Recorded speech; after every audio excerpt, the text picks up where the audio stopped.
What's up, what's up, what's up? I want to talk to you tonight about how Alabama won the Sugar Bowl. I'm going to teach you something.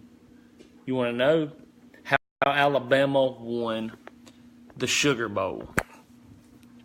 It's going to be awesome. It's going to be epic. I'm going to tell you how they won the Sugar Bowl and then also how you can win in your life. I'm going to go upstairs. Bo's fixing to be home. But this is how Alabama won in the Sugar Bowl and how you can win too in your life. Turn this light on. I'm a huge Alabama fan. Live in Tuscaloosa. I've lived here my whole life. Love the Alabama Crimson Tide. Love the success Alabama has had in recent years. And I've always found it interesting how they win the national championship on all these years. And people, what's up, guys? Come on in the house. For some reason, it's not showing me who's coming in like it normally does. Anyway, so Alabama wins the national championship all these years, and we celebrate that, and we're all fired up about it, and they get rings, and it's awesome. But what I've always found interesting is that people gather around the TV in January to watch Alabama win the national championship. And they gather around the TV in, what's up, Shannon? So they gather around the TV in January to watch Alabama win the national championship, or now that the college football playoffs are here, they win another bowl game before they win the national championship. You know what I'm saying, right? And but what's always interested me is how people think that they win the game in January. Stick with me here. People think Alabama wins the game in January. They win the playoff game in January. They win the national championship in January. And while the actual game is won in January, what I have always found interesting is if you drive by the stadium in the middle of July, you drive by the practice field, and it's like 100 degrees in the Alabama heat. Them jokers are out there practicing. You can see their helmets bobbing above the field. You know they're out there practicing in that heat. And it's always amazed me that nobody's out there watching it. When they play on Monday night, when they played this past Monday, and then they play again this Monday, hundreds of thousands of people are at the game. Millions are watching on TV, but that's not when they win the game. They win the game. Are you ready? This is how they win the game. From the time their season ends, which for Alabama is typically after the national championship, boom. As soon as that game's over, that's when they start winning the next year. That's when they start their championship run for the next year. It's not in January when you watch them play. Sure, that's when we all turn on our TVs and we have our get-togethers and we watch them hopefully play in the game and then win the national championship. That's when we see them. But that's not really when it's won. And I want to teach this to you because so many people have big goals and big dreams, and there's a reason why I'm talking about this. Not just because we won last night and we got a game in a week and we're going to win again, although there's some doubters out there. But I'm sharing this with you the first week of 2018 for a purpose because in your life, we have big goals and big dreams, but what I want you to do is I want you to back away from them for just a second and look at them from a distance. Don't get so caught up in just this moment that you forget what your dream is. So that being said, if they just were worried about the national championship on the night of the national championship, it'll be too late. It'll be too late. They need to be, what's up, Steven? What's up, Mr. Doug? Thanks, y'all, for tuning in tonight at 7:30 p.m., 7:36. But what happens is they plan in advance. They're working in the dark, in the quiet, when there's not 100,000 screaming fans when they're practicing, when they're in the weight room, when they're running sprints. All them people aren't gathered around watching them. So they're not just doing it for the fans. You know what I mean? Sure, they're going to play for the fans in that moment, and they're going to get after it, and they're going to have a good time playing when the time comes. But that's not really when it's won. It's won when nobody's watching, when they're in the hours and hours in the film room, and hours in the weight room, and hours on the practice field, and hours and hours. Hey, Miss Pam, hours and hours when nobody's there and they're practicing. They're putting in the time. They're putting in the effort. They're putting in the work. That is when the game is won in January. You know what I'm saying? A lot of teams, yeah, they want to get there. They say they want to get there with their mouth, but they don't practice as hard as we do. They don't go through the process that Alabama goes through to get to that point. And it's interesting, isn't it, that Kirby Smart is in the national championship with Nick Saban when he was under Nick Saban all these years, and he's got his own process that I guarantee you, if we looked at them side by side, they look pretty similar. The off season, the grind, the hard work. What up, BB? Look, Brett, look at your boy. Got the posters in the background thanks to wholesale printing. You know what I'm saying? Represent.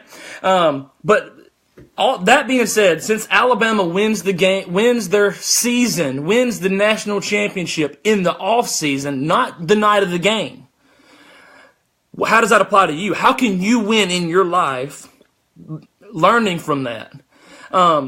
The idea is you have big goals, you have big dreams. Maybe it's not to win a national championship. Maybe it's to write a book. Maybe it's to become a teacher. Maybe it's to become a pastor. Maybe it's to become a doctor. Maybe it's you want to be a lawyer. Maybe it's you want to be a dad. Maybe it's you want to get married. I don't know what it is, but you have these goals, and you can't just start all of a sudden and it happened. Now there's some things you can get some quick wins, but what I want you to do is figure out what it is that you want and then back away from it and work when nobody's watching. Who you are when nobody is looking says a lot about who you really are. You can fool a lot of people. You can fool me. You can fool Facebook. You can fool Instagram. You can fool your family. You can fool a lot of people, but you can't fool yourself. If you really, really want something, then you got to be working at it when nobody's watching. When nobody's praising you and glorifying you, you got to be working. You got to be working on whatever it is you want. That's why this Alabama team, year after year, they're so good, because they're working when nobody's watching in the 110-degree Alabama heat. Somebody said they want some Alabama heat right now this time of year, right? But Alabama wins in the off season. They win in September. They win in October. They win in November, in December, because they have won in February, March, April, May, June, July, August, during the off season, right? And so I don't know who this is for today, but I hope you find it well. I hope this video finds you well. Work when nobody's watching. You don't have to have everybody watching you to be working on your craft. You know what I'm saying? Like, I wake up early in the morning, and I'm sharing this with you because I'm giving you an example. I wake up early in the morning. I want to write books. Like, I want to write a ton of books. I want my books to be on shelves. I want my books to be in stores. I want my books to just inspire not only this generation, but I write so that when I'm long gone, my books will be sitting on somebody's table and it can still be inspiring people, and I'm not even here anymore. And really, I hope these videos are the same way, that long after I'm gone, Facebook and YouTube and all this stuff still exists, and these videos will still go on. But my point is, I want to write books, and I'd said that for a long time. I've been saying I wanted to write books, but it wasn't until I actually woke up one morning and was like, I've been saying I want to write a book, but I have not written one word for a book. What's holding me back? I've got a MacBook. I got a pen and a pad of paper, if I want to write it that way. Why am I not writing? And it wasn't until I started writing that, wow, this is cool. And it's so funny how people will come up to me and they're like, I did not know you were writing a book. And they're like, that is so awesome. And I think to myself, well, thank you. But I didn't write it yesterday. It took me hours and hours and hours of waking up early in the morning before I went to my real job. Hours and hours of getting up really, really early, beating the sun up in the morning, coming upstairs, writing. It took me a long time to reach that goal. And when I'll never forget the first day I get a knock at the door and I open the door and UPS is dropping off my first ever package of books. And I open it up. I don't think I have one in here right now. But I open it up, and there's the book that I'd been working on. Like, this was my baby. And that's what I think makes the product makes the process so valuable. Alabama, when they win the national championship next week, they're going to get to celebrate. There's going to be confetti everywhere. They're going to celebrate. They're going to have a good time. It's going to be a throwdown. They're going to have a good time. They're going to get rings. But what's so awesome about that moment when they win that game is that all that hard work they put in all the way back to last January when they lost, it all culminates in them winning again, right? And even if they don't win, the point is they are winners, right? They made it this far. They have they've just been dominating, right? And sure, they lose here and there every now and then, not as much as most teams.